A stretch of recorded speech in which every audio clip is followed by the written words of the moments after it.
Le passage à niveau est le croisement de la route et du chemin de fer. L'indiscipline des usagers de la route à ces points d'intersection cause de nombreux accidents de la circulation à travers le monde. C'est pourquoi il est instauré depuis 2009 la Journée internationale de prise de conscience des dangers au passage à niveau.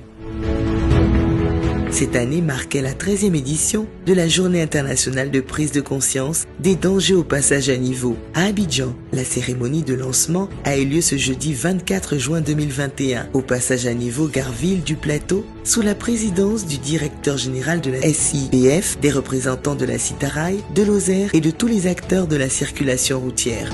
Le thème retenu à l'occasion de cette journée est la distraction peut être fatale au passage à niveau. Ce sujet alerte toute la population sur les dangers au passage à niveau. C'est pourquoi les professionnels des chemins de fer et de la sécurité routière ont décidé d'aller eux-mêmes au contact des usagers de la route afin de faire passer l'information. Les organisations de la société civile sont des acteurs majeurs dans la lutte contre les accidents de la circulation au passage à niveau. Le président de l'association des coursiers et livreurs de Côte d'Ivoire, ACLC, présent à cet événement, nous explique le comportement que doit avoir tout motocycliste à un passage à niveau. En tant que corporation de livreurs, c'est notre droit aussi de pouvoir aussi sensibiliser nos collègues à ce passage à niveau. Parce qu'on a constaté que plusieurs de nos livreurs sont victimes d'accidents sur les passages à niveau. Donc cette sensibilisation, c'est pour leur dire de se protéger eux-mêmes, de protéger leur vie et de respecter les passages à niveau.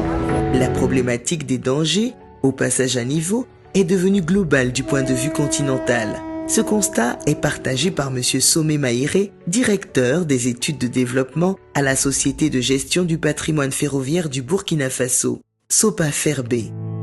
Le problème au niveau des passages à niveau, c'est un problème commun.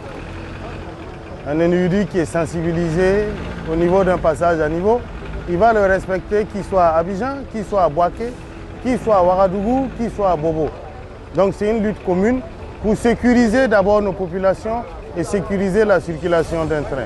Au niveau du passage à niveau, il faut se rappeler qu'un train, c'est quoi? C'est 1000 tonnes. Et 1000 tonnes pour freiner, lorsqu'il a plus de 70 km/h, il lui faut plus de 1 km pour freiner. Donc il est nécessaire pour nous de sensibiliser nos populations pour qu'ils sachent qu'il est difficile ou quasi impossible au train de les éviter. Le train est sur son cycle, à nous de faire des efforts pour le respecter et pour l'amener à faire de meilleures prestations.